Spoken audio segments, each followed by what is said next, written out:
If Brian Robinson Jr. wants a new contract with the Washington Commanders, I feel like he's going to have to top 1,100 yards and prove that he's a scheme fit moving forward, or Washington may very well let him test free agency waters in 2026. That and more right now on Locked On Commanders.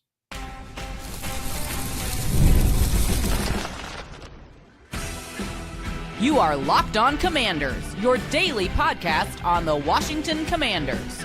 Part of the Locked On Podcast Network, your team every day. And welcome inside today's episode of Locked On Commanders. I'm your host, David Harrison, here with you Monday through Friday, your friend, your eyes, your ears on the ground, covering the Washington Commanders, doing it for WUSA9.com, your local CBS affiliate in DC, and also doing it for Sports Illustrated's CommanderGameDay.com. I want to thank you for coming through for today's episode a little later than usual. Had some family things, some festivities going on that I had to take care of, so we're getting to this a little bit later than usual, but we are here and we are going to talk about a few things. Sam Cosmi's future with the Washington Commanders, how the injury recovery, and what happens with the offensive line this year kind of tips into that. We're going to continue talking a little bit about the run defense depth, but really about trench depth in general and how it might impact things in 2025. And we're going to start it all off by talking about Brian Robinson's future with the team. What is it going to take for him to stay a Commander past 2025? Every day, there's those of you who come through for every single episode. A special thank you to you, as always, for coming through for yet another episode. Anybody out there, if you're not already subscribed for free on YouTube or wherever you're listening right now, please do so. And if you're on YouTube, please click the thumbs up like button. It'll help other Commanders fans find the show just like you did. If you're new to the show, I'm glad you found us. Maybe it was somebody's like that led you to the program. Hopefully you enjoy it and you come back again soon. Locked On Commanders is a daily podcast, part of the Locked On Podcast Network, your team every day. This episode is brought to you by FanDuel. Right now, new customers can get $200 in bonus bets when your first $5 bet wins.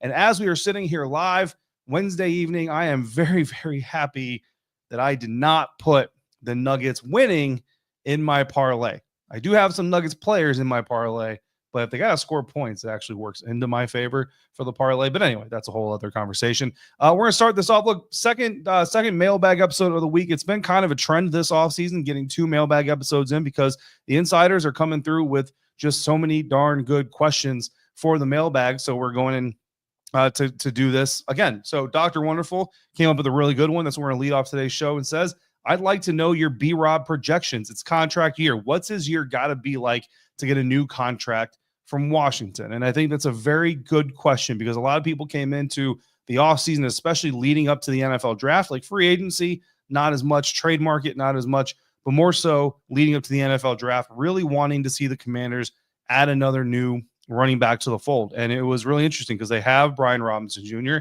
they have Austin Eckler, they brought back Jeremy McNichols, they brought back Chris Rodriguez Jr.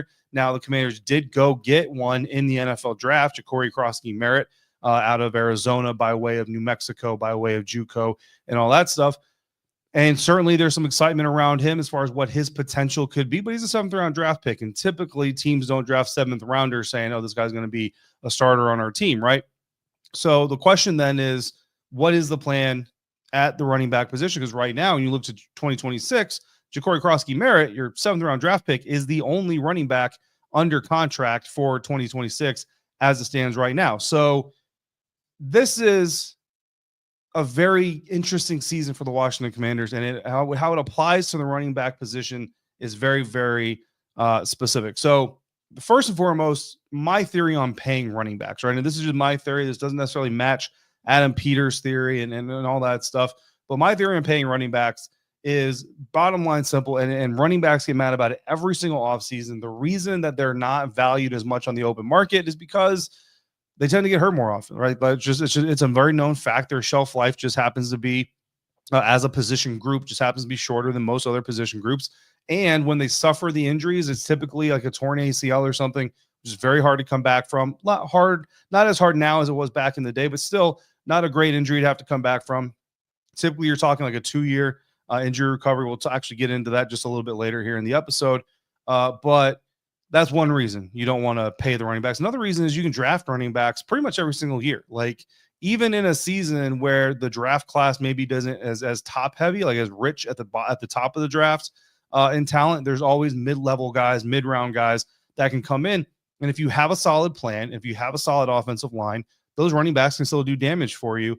And that's where guys like Ja'Cory Crosky-Merritt potentially come in on a rookie deal. Chris Rodriguez Jr., who hasn't been able to set the world on fire, but he's done really, really well in the opportunities he's gotten. If he continues to prove that when you put him on the field, he's going to produce for you, potentially they bring him back on a relatively cheaper deal that could save them money to put elsewhere while not having to pay guys like Brian Robinson Jr., Austin Eckler, also in a contract year, Jeremy McNichols coming back on just a one-year deal, right? So when you talk about what is it going to take to sign B-Rob, what is it going to take for B-Rob to prove to the Commanders that they need to keep him? It is relative to who the other options out there are going to be. When you look at the 2026 free agent market for running backs, there are some interesting names. Obviously, B-Rob is one of the names. Austin Eckler is also a name. Khalil Herbert, currently the Indianapolis Colts, hasn't never been like a great mainstay for a team, but certainly can be a contributor. A.J. Dillon, a powerful interior runner who kind of fits the history of Cliff Kingsbury running backs in the NFL, currently with Philadelphia Eagles.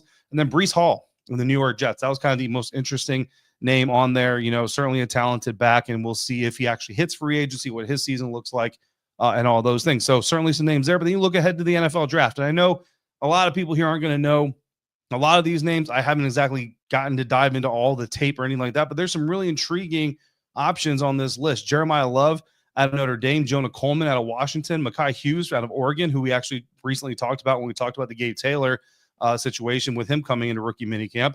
Katron Allen out of Penn State, Darius Taylor, Minnesota, Nicholas Singleton, another Penn State running back who's a little bit of a different style than Brian Robinson Jr., but that may not necessarily be a bad thing, because the biggest question we really need to ask, maybe not the biggest question, but one of the big questions we really have to ask when it comes time to have this conversation for real, because I don't anticipate any of these running backs getting extensions in season. Could be wrong, but I don't see it happening. Will Robinson fit the 2026 offensive scheme? Cliff Kingsbury had head coaching interview opportunities this past season, turned them down because he said, I want to focus on the playoff run. I want to focus on my job here and Jayden Daniels, and that's what I'm going to do. The rest of the jobs got filled, right? If Cliff Kingsbury gets head coaching buzz again, does he again take that path? And if he does take that path again, maybe this time a team says, you know what, we're willing to wait for you. We're willing to wait, just like the New Orleans Saints waited for Kellen Moore to finish up with what you're doing in the postseason. And maybe Cliff Kingsbury is not here. If he's not here, who's the OC? Could be Anthony Lynn. Could be Brian Johnson. Could be somebody else.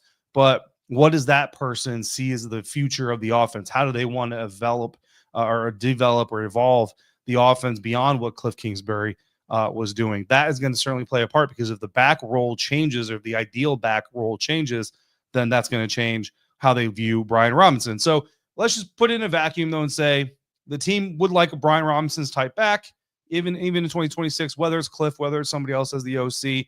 What does Brian Robinson have to do? Well, the spot track valuation on B-Rob right now is $8.2 million per year on his next contract. That would rank 12th in annual average value in the NFL today. That's without any other, market setting or resetting contracts being done. In 2024, the season that we just got done watching, the 12th highest rusher in the NFL was Tony Pollard, who ran for 1,079 rushing yards for the Tennessee Titans and 5 TDs. Brian Robinson Jr. ranked 27th in the league with 799 rushing yards and 8 touchdowns. So I'd say that the minimum 1,100 rushing yards, right? Because again, you're gonna that market's gonna reset a little bit, and B-Rob probably wants a little bit more than his market value, and 7 or more TDs. I think that's probably a ballpark area. If you're Brian Robinson Jr. saying, what numbers do I need to hit for the Washington Commanders to feel compelled to give me a new deal? I feel like those are pretty relative numbers, and I think that he still has to be a scheme fit for what's coming in 2026. That's obviously going to be a big part of this. But if B-Rob can come through with 1,100 rushing yards on the ground, 7 or more TDs, and then I think certainly it puts him in the conversation to where we can see or consider him getting some contract offers from the Washington Commanders, at least coming to the table and seeing if they can get a deal done. And personally, this really wasn't part of the mailbag question, but I'm going to answer it anyway. I can see Brian Robinson Jr. doing it. I think Brian Robinson is one of the more talented backs in the National Football League. I think he's a better receiver than we all, just collectively. Some of you may think that B-Rob is a great receiver and say I'm not part of that group, but generally speaking, we all give him credit for. And I think, again, 3 injuries to the right leg, fatigue and injuries on the offensive line. I think all of it just kind of helps snowball into people being able to contain him better, a lack of confidence in what was in front of him, a lack of confidence in what he was doing. And ultimately, it all just kind of snowballed. The question for me really is how healthy is B-Rob? after, the season he just had. One, how quickly can his confidence come back with the offseason to kind of dwell and think about things? Two, and number three, can he stay healthy in 2025, right? If he can stay healthy, at least, relative, right? Every NFL player goes through, injuries, but if he can stay relatively healthy and not have, say, 3 injuries of the same stinking leg, and this offensive line gets better like we expect it to, then yeah, I think Brian Robinson Jr. certainly has the potential to run for 1,100 rushing yards and 7 or more touchdowns in 2025. So I think we could be very well having this conversation, here in about 9 months or so. So great question to kick off our second mailbag episode of the week. Coming up next, we're going to talk more about the trenches, thanks to Insider Timothy. That's next on today's episode of Locked On Commanders, part of the Locked On Podcast Network, your team every day. Say goodbye to sticky notes, scribbled plans on the fridge, and overlapping calendar invites with the Skylight calendar. Today's episode of Locked On Commanders is brought to you in part by the Skylight calendar, which is here to help you bring clarity to your chaos, and it helps families stay organized throughout all of the stress without all of the stress. It's sleek, it's got a digital display, and it syncs with all of your existing calendars, Google, Apple, Outlook, and more. It makes it simple to track appointments, practices, dinners, and reminders all in one easy-to-see place. It's going to help you eliminate the quote-unquote I didn't know when it comes to your routine, when it comes to appointments. You can even color code everything to finally solve the who does what confusion in any household. How often do plans get missed because they end up buried and it's simply hard to keep track of everything going on? That can be a thing of the past. Right now, Skylight is offering our listeners $30 off their 15-inch calendars by going to skylightcal.com/NFL. Go to skylightcal.com/NFL for $30 off your 15-inch calendar. That is skylightcal.com/NFL. Moving forward now with today's episode of Locked On Commanders, a second mailbag episode of the week. More great questions coming from our insiders. We're going to turn to Insider Timothy here with a couple of trench-related, questions. Not necessarily trench-specific questions because my answer is going to take us out of the trenches, but trench-related questions. And then we are going to talk about George Pickens going to the Dallas Cowboys here in this segment as well. But let's start with Timothy here. Where is our biggest hole in run defense, right? So we had our run defense improved on paper and how they improved on paper conversation earlier in the week. And the big focus there was the front seven, the defensive line, the outside linebackers, the edges, right? That was really kind of our big focus, even a little bit, not so much Bobby Wagner. So, full front seven, but some more so in the trenches, right? However, we also mentioned in that episode, run defense obviously is an 11-man effort. It's a 3-layer effort. It's not just one group or the other, right? So coming into the season, I'd say that the biggest hole on the run defense has to be the right side, the defense's right side. Last year, that was Johnny Newton, Cleveland Farrell, and Dante Fowler Jr. This year, obviously, Dante is gone. Johnny Newton, I expect to either at least get a look to move back to the left side, which is where he started off his rookie season before Jonathan Allen got hurt. So that's kind of what I expect to happen there. Now, perimeter running, just in general, I would say is the biggest Achilles heel that needs to be addressed, and that can be done in various ways, personnel packages, obviously, but also scheme and more experience and all that stuff. Now, the thing that I would talk about is I don't know if I see a clear path towards securing the second level of the rush defense, right? Bobby Wagner is Bobby Wagner, future Hall of Famer, you know what I mean? Unless he takes a clear step back, as he's getting another year older, I'm not concerned there. Frankie Louvu is a man on fire. He's going to, with his hair on fire, I should say, he's going to be everywhere. Jeremy Chin is the question here. Jeremy Chin was not perfect, certainly, as a strong safety, hybrid linebacker, star back, whatever you want to call him, but he was good. And he got more and more effective as the year went on, I felt like. So you look at their current replacements, right? Quan Martin is still back there, but Will Harris is the guy that most people, I think, right now kind of pencil in as that, I don't know if you call him a strong safety or just other safety, right? Two kind of similar type of safeties. Both are good tacklers from the deep secondary, but neither is really your kind of traditional box stuffing strong safety type, certainly not a hybrid linebacker. Now, Kane Medrano at UCLA, the linebacker safety hybrid on day 3 is kind of that guy, but he's a day 3 pick. So it's hard to put a lot of expectation on him. Dominique Hampton, second-year player, is a safety in Washington, got a lot of linebacker hybrid training, crossover training last year. Have to see how he looks before we can really put a lot of expectation on him either. So, and then there's the possibility the Commanders just go through 3 linebackers, right? Wagner, Louvu, just like they did last year, but maybe Jacob Martin gets in there more often. Maybe Jordan McGee gets in there on like a more traditional off-ball linebacker, like 2 off-ball linebackers, and then Frankie Lou outside, to one side or the other. There's some other options out there. Now, there's a lot of questions to answer, but even if the front line gets penetration, the second and third levels have to be able to rally to the ball, click and close, all those things, hit the avenues that are open up for them, or else it's not going to matter. So I'd probably put the biggest question there just because it's an unknown. We don't know exactly what it's going to look like right now. Not necessarily that's the unit that needed to improve the most, but because we don't know as much about it. Second question from Tim. Again, we're hitting the trenches-ish, right? Improve with an improved offensive line and not needing the tight ends to chip as much. Do you think we might run more 10 personnel? So this is a really interesting question. I love personnel grouping questions and tendency questions and all those things. That kind of hits the football nerd in me right in the heart, right? Tim and I actually went back and forth on this via text message a little bit. I was kind of giving him live text updates as I was researching this topic, but I wanted to include it in the show as well. So I already knew the 10 personnel, not really the most used personnel grouping, just in the NFL in general. What I found out is that the Cleveland Browns used it the most, and they ran it about 29 times last year. That's the most in the league. 1 running back, 0 tight ends. That's 10 personnel, which leaves you with 4 wide receivers, 5 offensive linemen, 4 wide receivers, and a quarterback. It was one of the least used personnel packages across the NFL, even though, and even in the Commanders set, even though a lot of people will say that this Commanders offense is quote unquote collegiate, right? A lot of 4 wide receivers in college. And in fact, Jayden Daniels only took 5 dropbacks all of 2024 from 10 personnel. Not a lot.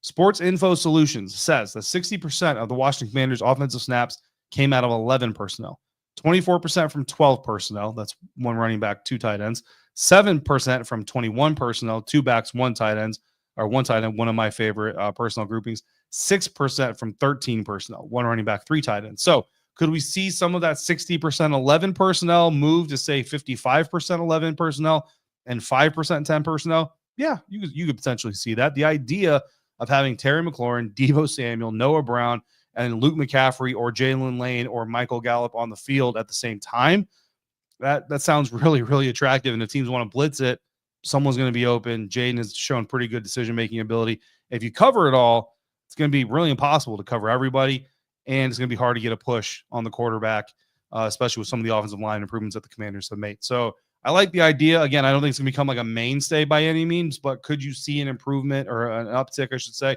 in 10 personnel usage? Yeah, I think you could see it, certainly with this unit that the Washington Commanders have put together. So good questions about the trenches and how they're going to impact the rest of the game from the inside out. Now, I do want to get to George Pickens. Obviously, the big news coming out Wednesday morning, Pittsburgh Steelers are trading wide receiver George Pickens to the Dallas Cowboys.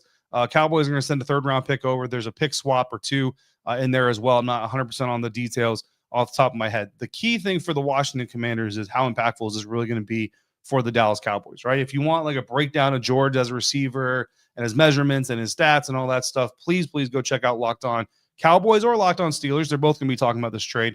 But should the Washington Commanders be worried about this? Should you as a Commanders fan be a little bit more nervous about the Dallas Cowboys now this trade has been made? Here is what I'll say about it. If you're playing against the Cowboys on Madden and the person you're playing against makes this move on their roster, and now they've got George Pickens on the digital field with Dak Prescott and CeeDee Lamb, yes, you should be worried about it because George Pickens is a very talented receiver.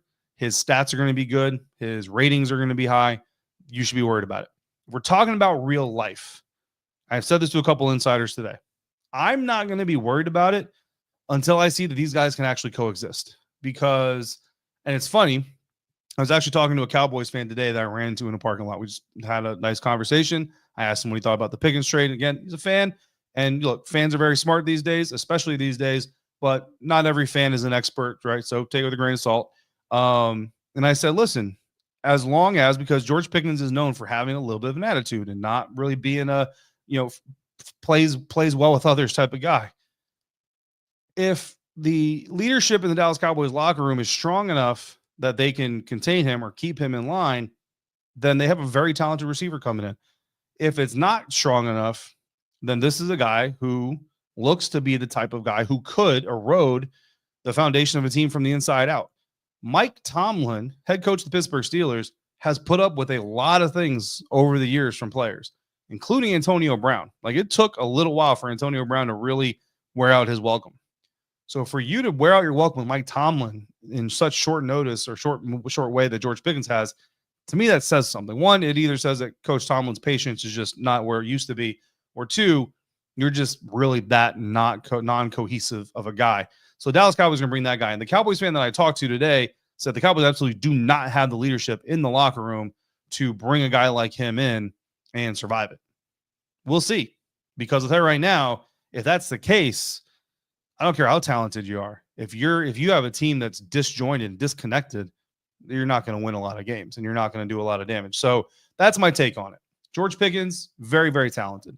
Is it going to work in Dallas? I can't tell you that. I don't know that it's going to work. I think there's certainly a chance that this whole thing explodes all over Jerry Jones. And Commanders fans are probably going to laugh about it the entire way. And then, of course, George Pickens is in his contract year. He's not signing an extension according to reports, and he'll be a free agent next year, and he'll go somewhere else. And this will be kind of like a 1 year thing. And 5 years from now, I'll say, oh, yeah, I remember when George Pickens played for the Dallas Cowboys. That was a funny season. So that's my take on it for right now. It's not a super analytical take. There's no tape behind it. Again, if you want to hear more of the reactions to the trades, Locked On Cowboys, Locked On Steelers, Locked On NFL, your 3 places that you should go. Locked On NFL Scouting with the Draft Dudes, also a place that you should go. More on them here in just a little bit. But we're going to wrap up this mailbag episode talking about the future of the offensive line, especially when it comes to Sam Cosmi. That's next on today's episode of Locked On Commanders, part of the Locked On Podcast Network, your team every day. The NBA playoffs are in full swing, and today's episode of Locked On Commanders brought to you in part by FanDuel. Every night delivers highlight-worthy performances, major momentum shifts, and can't-miss moments. If you're a Celtics fan, certainly some moments that you wish you could miss. As we're doing this, hopefully, Denver Nuggets fans, we're all going to be very happy when Wednesday night's games are finished, but we'll see how that goes. Whether it's a game-winning shot or a breakout player, there's never been a better time for you to get in on the action. FanDuel makes it easy for you to stay in the game before tip-off and live. You got player props, performance trends, same-game parlays, which I love. Fans have more way than ever to play smart and win big. So if you're new to FanDuel, it's a perfect time to sign up. Head to FanDuel.com, place your first $5 bet. If it wins, you'll get $200 in bonus bets. Existing customers, make sure you're going back there, guys. Profit boosts, all kinds of good stuff every single day. So make every moment more with FanDuel, official sports betting partner of the NBA. Wrapping up today's episode of Locked On Commanders, our second mailbag episode of the week, and we're going to finish it talking about the future of one Mr. Sam Cosmi, his future potentially uncertain on 2 different fronts. Merle came through, said, if Brandon Coleman does well at right guard, do they move Sam Cosmi to left guard when he's ready?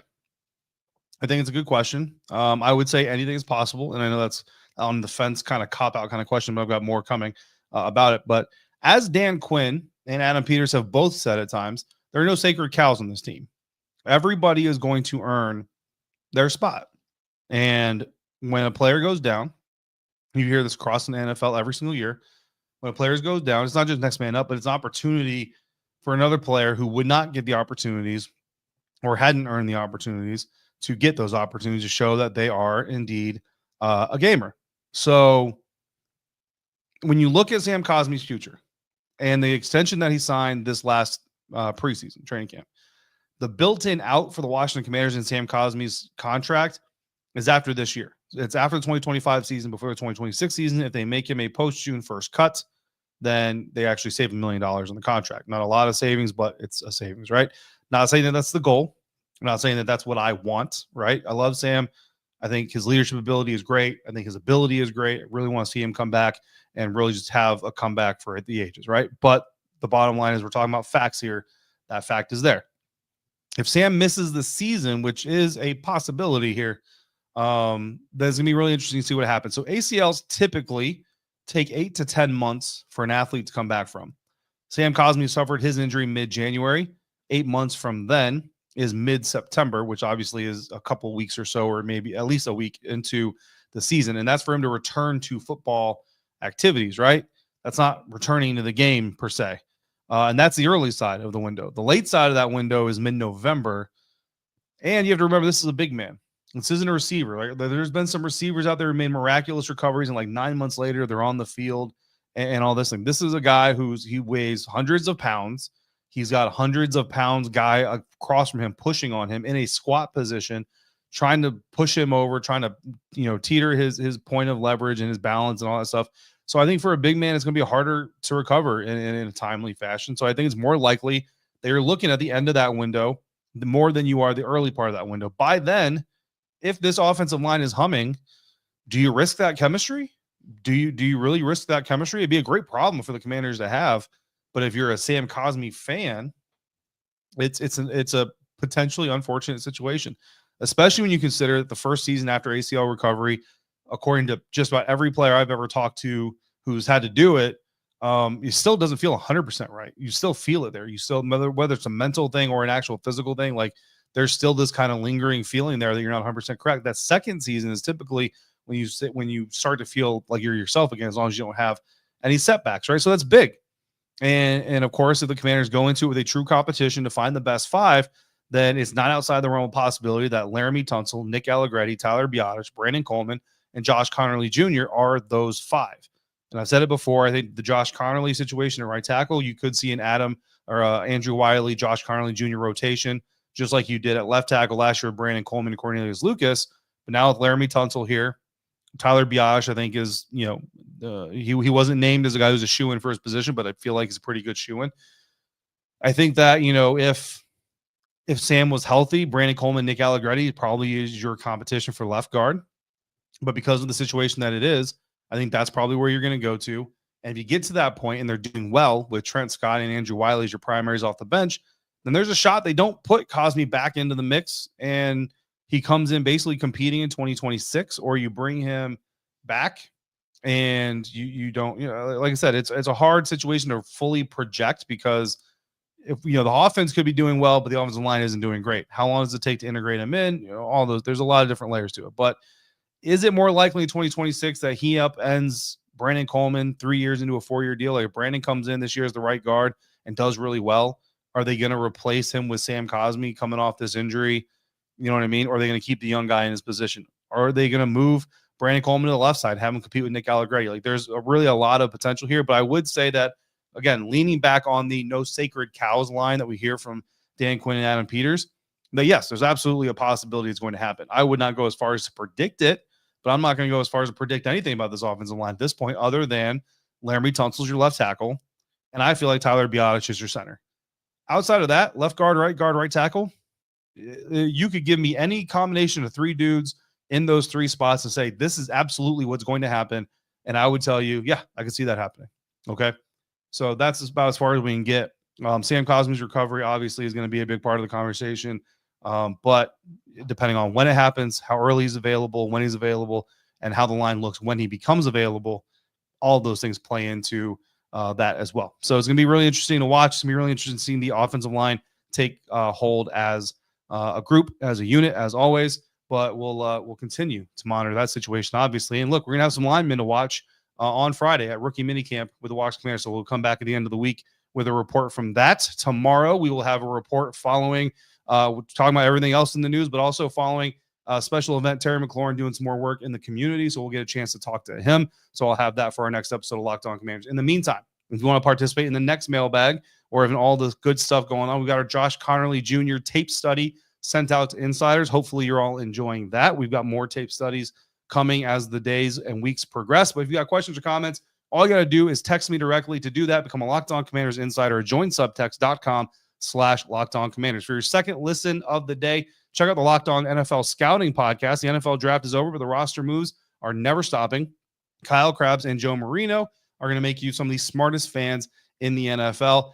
Locked On NFL Scouting, part of my personal podcast rotation, so I highly recommend you add it to your personal podcast rotation, along with, of course, Locked On Commanders. Find it on YouTube or wherever you're listening to this show right now. As always, I want to thank you for making Locked On Commanders your first listen of the day, every dayers. Thanks for coming through on a regular basis like you do. And for everybody out there, until we speak again, if you're out and about, please be safe, be kind, and I'll see you next time right back here for another episode of Locked On Commanders, part of the Locked On Podcast Network, your team every day.